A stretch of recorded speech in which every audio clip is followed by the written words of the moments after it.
Hoje, prof, nós vamos falar sobre letramento digital. O que é e qual é a relação disso com a BNCC. Vamos lá? Então roda a vinheta.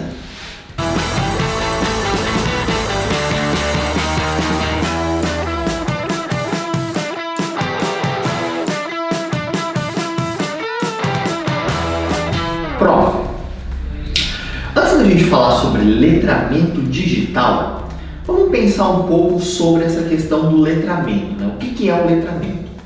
Olha só, quando a criança ela entra na escola, ali por volta dos 5, 6, 7 anos, ele começa um processo de alfabetização, certo? O que é o processo de alfabetização? É o processo em que a criança ela vai ter contato com as letras, com os números, e ela vai começar a codificar. Ela vai começar a entender os códigos, né? Ela vai entender a formação da palavra, vai entender a formação do número e assim por diante. Logo quando ela passa pelo processo de alfabetização, ela começa então o processo que nós chamamos de letramento. Então o que é o processo de letramento? É o processo de interpretação, é o processo de operacionalização daqueles códigos. Então uma coisa é você fazer uma criança, ela ler e escrever.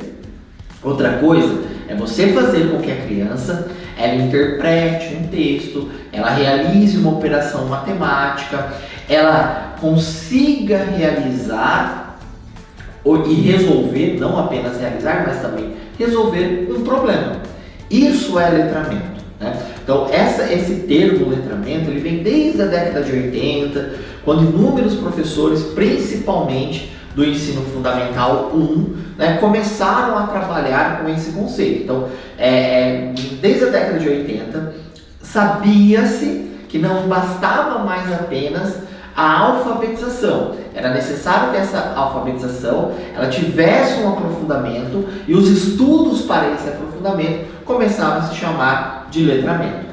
A partir daí começaram a surgir muitas obras, materiais de apoio, sistemas de ensino inteiro foram baseados em metodologias para o letramento. O letramento ele saiu do Fundamental 1, ele passou para o Fundamental 2, para o ensino médio. Todo mundo começou então a trabalhar numa perspectiva de letramento. E esse é um grande desafio dos professores hoje, em todos os níveis de educação.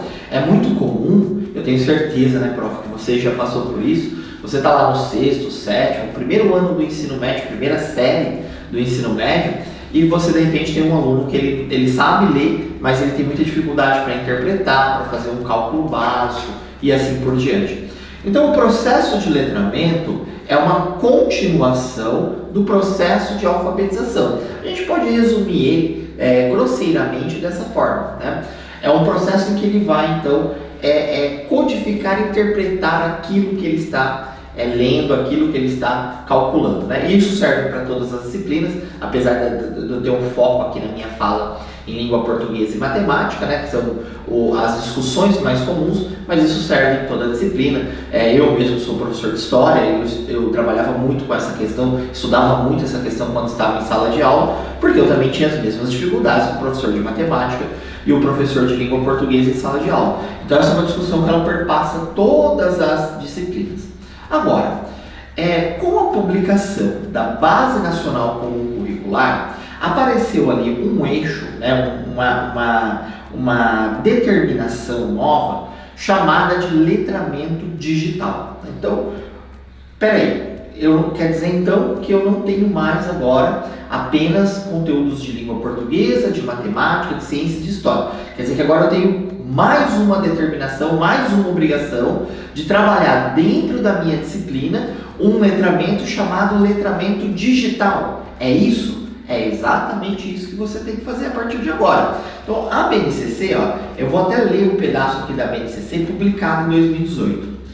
A competência geral número 5, que é a competência geral do uso das tecnologias em sala de aula, ela diz o seguinte, que é necessário fazer com que o aluno compreenda, utilize e crie tecnologias digitais de informação e comunicação de forma crítica, significativa, reflexiva e ética nas diversas práticas sociais, incluindo as escolares, para se comunicar, acessar e disseminar informações, produzir conhecimentos, resolver problemas e exercer protagonismo e autoria na vida pessoal e coletiva. Esse é um trecho da competência geral número 5 da BNCC que traz esse novo desafio. Olha só como isso é importante, né? Perceba que na descrição da competência 5, ele não fala apenas de ensinar a utilizar, né? Ele fala que as crianças, os adolescentes, eles devem também compreender, criar e se comunicar de forma crítica e significativa. Eu me lembro, quando eu estava no ensino médio, e ali no ensino médio estava sendo... tudo acontecia, o meio digital, as comunicações digitais eram via e-mail, né? A internet ainda muito ruim no Brasil, era aquela internet de escada e tudo mais, né? E eu me lembro de uma garota que estava na escola, né? Estudava na escola com a gente, e ela acabou saindo com o namorado tirou várias fotos da intimidade do casal. E quando os dois tiveram uma briga, o namorado começou a divulgar as fotos do casal via e-mail, né? Eu lembro que foi assim, o primeiro caso na minha cidade. A minha cidade, ela se chama Cambé, uma cidade muito pequena, né? Foi o primeiro caso numa cidade de uma garota exposta a esse nível, né? Nossa, aquilo virou febre na cidade, né? Eu me recordo que a garota estudava com a gente na escola, ela teve que sair da escola, ela parou de estudar, foi um trauma muito grande para ela, né? A utilização da tecnologia é muito, muito comum para essa galera, para os nossos alunos, né? O meu filho tem 6 anos e ele já utiliza celular, computador, ele domina grande parte da tecnologia, principalmente porque tem muita tecnologia focada nele, né? Focada para crianças. Agora, utilizar de forma crítica, para o bem, utilizar de forma que promova o bem social, a equidade, aí que está o grande desafio da nova geração. E se a nossa escola ela tem por obrigação preparar o nosso aluno para a nossa sociedade, para que ele atue de forma crítica, para que ele interprete os fatos de forma crítica, é extremamente necessário que as crianças aprendam também na escola, no espaço escolar, como utilizar as suas tecnologias, de forma a construir uma sociedade melhor. Gente, o mundo está mudando. A tecnologia ela faz parte de todo o processo.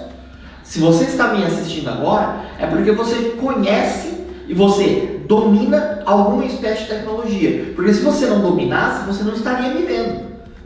Nós estamos utilizando várias plataformas, redes sociais para disseminar esse conteúdo. Então você domina. Agora, usar isso para o bem, usar isso de uma forma positiva para a sociedade é que é o nosso grande desafio. E se a escola ela tem que preparar o cidadão para a sociedade, ela precisa então envolver essas discussões dentro de sala de aula.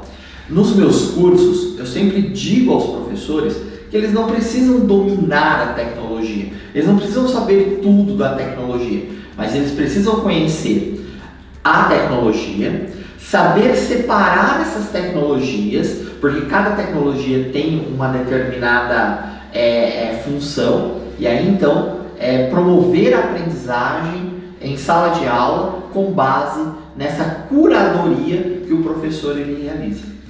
E assim a gente vai começar a construir o letramento digital dentro da nossa sala de aula. Então não é apenas a utilização da tecnologia, que essa parte que nós poderíamos classificar ela como alfabetização é muito mais simples para as crianças que estão dentro de sala de aula. Elas conseguem operacionalizar muito fácil a tecnologia, né? Mas cabe a nossa função de professor realizar o letramento. Então eu sei que meu aluno ele sabe utilizar a tecnologia, mas agora eu preciso criar momentos de uso, preciso criar momentos de reflexão, preciso criar momentos de aprendizagem para que ele utilize a tecnologia de uma forma crítica, de uma forma positiva, de uma forma disruptiva e não trazendo consequências negativas, como foi o caso da história da garota que estudava comigo na escola e teve toda a sua intimidade divulgada. De repente, eu sei que muitos professores devem estar olhando para esse vídeo e falando assim: isso não é minha função, não é isso, não foi para isso que eu estudei, não foi para isso que eu me preparei. Até outro dia, numa escola que eu estava, tive uma discussão uma discussão bem dura com uma professora a respeito dessa preposição, desse discurso que eu estou fazendo. Veja, professor, primeiro, nós temos que entender que a nossa função é preparar o aluno para a sociedade. E a sociedade contemporânea e futura, ela é baseada na tecnologia. Segundo, professor, nós estudamos num período em que não havia acesso à tecnologia, não havia essa democratização do uso da tecnologia. Isso perpassa, inclusive, a crise da Covid-19. Agora, hoje não. Hoje todo mundo está conectado. Então, não adianta você fechar os olhos para isso. Não adianta você querer se apegar ao passado e dizer, na minha educação não era assim. Porque senão a sua educação, se você não abordar o uso das tecnologias em sala de aula, o que vai acontecer é que seu aluno ele não vai se engajar, ele não vai aprender e muito menos você estará preparando alguém para a sociedade. Então esse é um desafio novo, é um desafio que a BNCC ela concretiza na sua publicação, mas é extremamente essencial também para que a sua aula ela tenha conexão com a sociedade. E veja, não é apenas a alfabetização digital, mas é o letramento. Então é ensinar as crianças a utilizar as tecnologias para o bem, de forma disruptiva, de forma crítica, para que nós tenhamos no futuro uma sociedade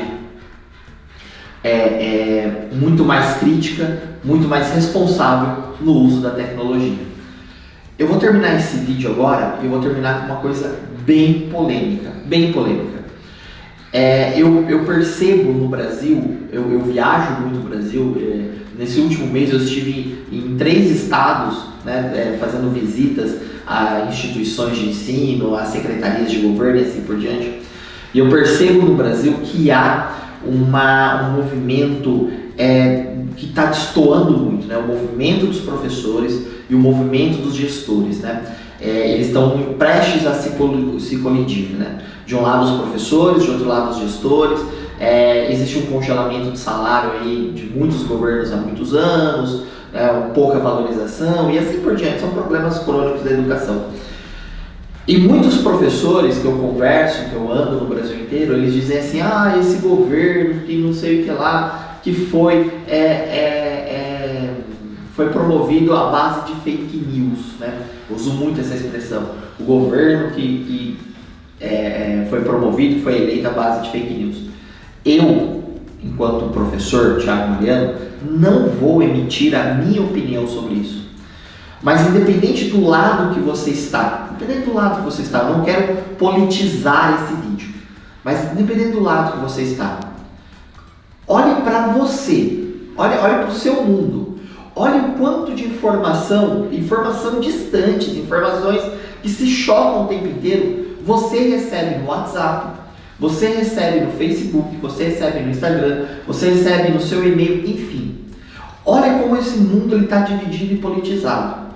Você acha que se a gente não preparar o aluno para esse mundo, para que ele possa pegar uma notícia, para que ele possa pegar uma informação, tratar essa informação de uma forma crítica, responsável, você acha que a gente vai conseguir mudar esse cenário brasileiro que é ruim para todo mundo, independente do seu lado, professor, independente para quem você apoia, mas você acha que se a gente não começar a criar uma nova geração de estudantes que consigam pegar essas informações, tratar essas informações, verificar se essas informações são corretas ou não, verificar se não é uma fake news, se não é uma manobra, se não é uma mentira deslavada.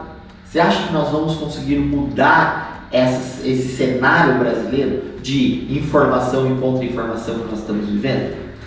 Essa é uma pergunta que ela vai ficar para você, professor. Então, eu, enquanto professor Thiago Mariano, como eu disse, não vou emitir a minha opinião. Eu acho que pouco interessa para você que está me assistindo saber o lado que eu apoio ou não. Mas eu vou dizer sobre essa pergunta, tá? Mas eu vou dizer no próximo vídeo. Beleza, prof? Prof, muito obrigado por você ter ficado até aqui. Se você gostou desse conteúdo, nós vamos trazer muitos outros conteúdos, nós vamos trazer muitas atividades práticas para esse canal. E se você gostou, eu peço só uma coisa, que você clica aqui embaixo, se inscreve no nosso canal.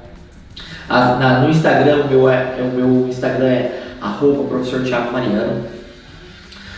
Eu divulgo vídeos praticamente toda semana com muito conteúdo e com muitas dicas práticas. Além de oferecer muitos cursos, muitos eventos de graça no ramo da educação. Se você gostou, clica, se inscreve, acessa o sininho para receber todas as notificações e compartilhe esse conteúdo com os amigos. Beleza? Professor, um grande fraterno abraço, até o próximo vídeo. Tchau!